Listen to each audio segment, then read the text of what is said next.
हाल ही में अगस्त 2025 के ICC player of the month के रूप में किसे चुना गया है? Option A Rishabh Pant, option B Jofra Archer, option C Joe Root, option D Mohammed Siraj. Correct answer explanation. Bharat के तेज गेंदबाज मोहम्मद सिराज को अगस्त 2025 के लिए आईसीसी पुरुष माह का सर्वश्रेष्ठ खिलाड़ी चुना गया है। उन्होंने इंग्लैंड के खिलाफ ओवल में खेले गए एंडरसन तेंदुलकर ट्रॉफी के अंतिम टेस्ट मैच में निर्णायक प्रदर्शन करते हुए भारत की जीत में अहम भूमिका निभाई। सिराज ने भले ही इस महीने केवल एक ही मैच खेला, लेकिन उनकी शानदार गेंदबाजी ने उन्हें न्यूजीलैंड के मैट हेनरी और वेस्टइंडीज के जेयदन सील्स को पछाड़ते हुए ये प्रतिष्ठित सम्मान दिलाया। हाल ही में न्यायमूर्ति एम. सुंदर किस राज्य के मुख्य न्यायाधीश बने हैं? Option A Arunachal Pradesh, option B Manipur, option C Nagaland, option D Assam.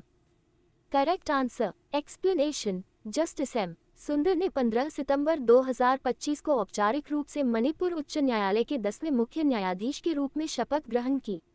ये शपथ ग्रहण समारोह राजभवन, इम्फाल के दरबार हॉल में सुबह लगभग 10 बजे आयोजित हुआ, जहां मणिपुर के राज्यपाल अजय कुमार भल्ला ने उन्हें पद की शपथ दिलाई।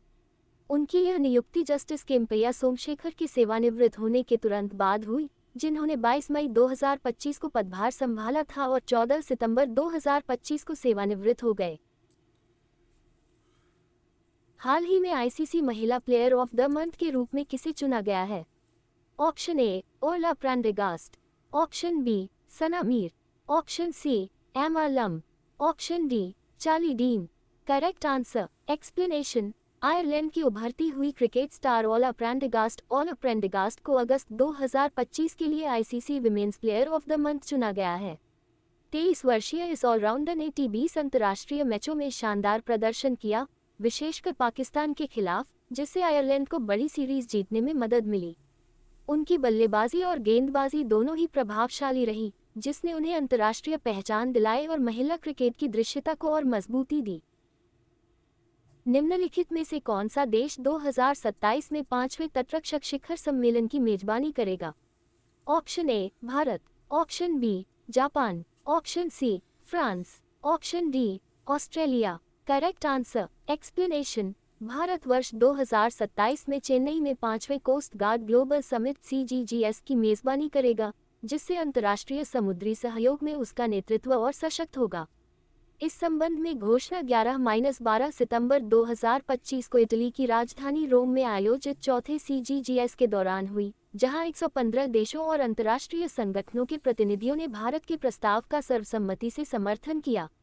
वर्ष 2027 का ये शिखर सम्मेलन भारतीय तटरक्षक बल ICG की स्वर्ण जयंती समारोह के साथ आयोजित होगा, जिससे यह आयोजन राष्ट्रीय महत्व के साथ साथ वैश्विक दृष्टि से भी अत्यंत प्रासंगिक बन जाएगा।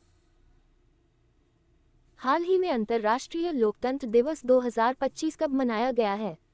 ऑप्शन ए 13 सितंबर, ऑप्शन बी 14 सितंबर, ऑप्शन सी 15 सितंबर, ऑप्शन डी 16 सितंबर। Correct answer explanation. अंतर्राष्ट्रीय लोकतंत्र दिवस हर वर्ष 15 सितंबर को मनाया जाता है, ताकि लोकतांत्रिक मूल्यों, मानवाधिकारों और शासन में नागरिकों की भागीदारी के महत्व को दोहराया जा सके। इसे संयुक्त राष्ट्र महासभा UNGA ने वर्ष 2007 में स्थापित किया था और पहली बार ये दिवस 15 सितंबर 2008 को मनाया गया। इसका उद्देश्य लोकतांत्रिक संस्थाओं की रक्षा करना और यह सुनिश्चित करना है कि सभी लोगों, विशेषकर महिलाओं, युवाओं और हाशिए पर रहने वाले समुदायों की आवाज़ सुनी जाए। हाल ही में विश्व मुक्केबाजी 2025 में किसने महिलाओं के 57 किलो भार वर्ग में स्वर्ण पदक अपने नाम किया है? Option A Nikhat Zareen, option B Jaismine Lamboria, option C Sameera Rani, option D Jamuna Borgohain.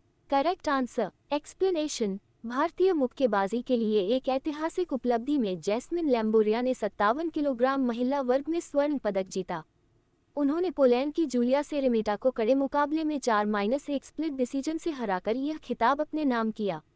ये जीत उनके करियर का पहला विश्व चैंपियनशिप स्वर्ण है और पेरिस ओलंपिक 2024 में शुरुआती हार के बाद शानदार वापसी का प्रतीक है। महत्वपूर्ण तथ्य: आयोजन स्थल लिवरपूल, यूनाइटेड किंगडम। स्वर्ण: जैस्मिन लैम्बोरिया 57 किलोग्राम पोलैंड की जूलिया सेरेमेटा को हराया 4-1 स्प्लिट डिसीजन। रजत: नूपुर श्योरान 80 जोड़ किग्रा पोलैंड की अगाता कात्समास्का से हारी। कांस्य, पूजा रानी मिडलवेट वर्ग। भारत ने कुल 3 पदक, सभी महिलाओं ने जीते, पुरुष वर्ग में कोई पदक नहीं। हाल ही में इंजीनियर्स डे कब मनाया गया है? ऑप्शन ए 15 सितंबर, ऑप्शन बी 14 सितंबर, ऑप्शन सी 13 सितंबर, ऑप्शन डी 12 सितंबर। Correct answer explanation. भारत में 15 सितंबर 2025 को इंजीनियर्स डे मनाया जाएगा, जो देश के महान अभियंता सर मोक्षगुंडम विश्वेश्वरैया की 164वीं जयंती पर उन्हें श्रद्धांजलि देने के लिए मनाया जाता है।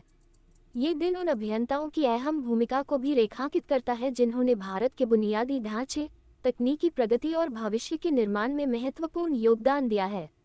इस वर्ष इंजीनियर्स डे डीप टेक और इंजीनियरिंग उत्कृष्टता, भारत की टेक को आगे बढ़ाना, डीप टेक और engineering excellence, driving India's tech है।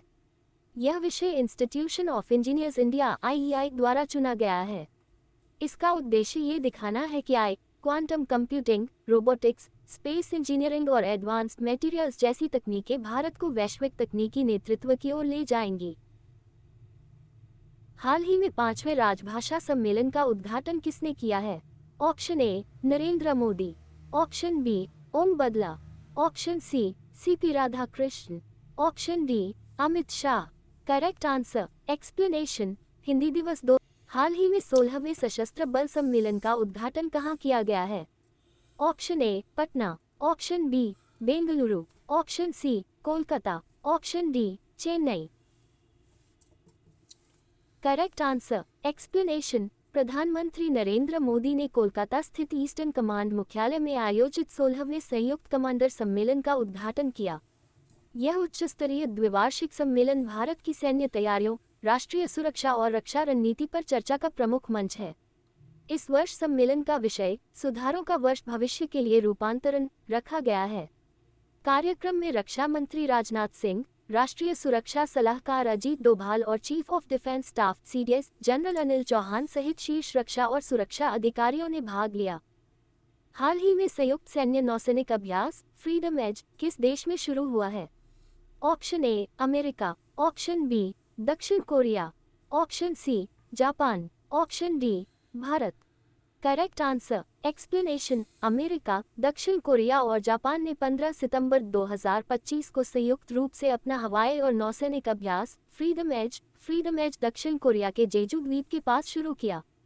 ये बड़े पैमाने का सैन्य अभ्यास उत्तर कोरिया के बढ़ते परमाणु और मिसाइल खतरों के खिलाफ त्रिपक्षीय रक्षा सहयोग को मजबूत करने के उद्देश्य से आयोजित किया गया है। जहां तीनों देश इसे निवारक डिटेरेंस कदम बता रहे हैं, वहीं प्योंगयांग ने इसे उकसावे की कार्रवाई कहा है।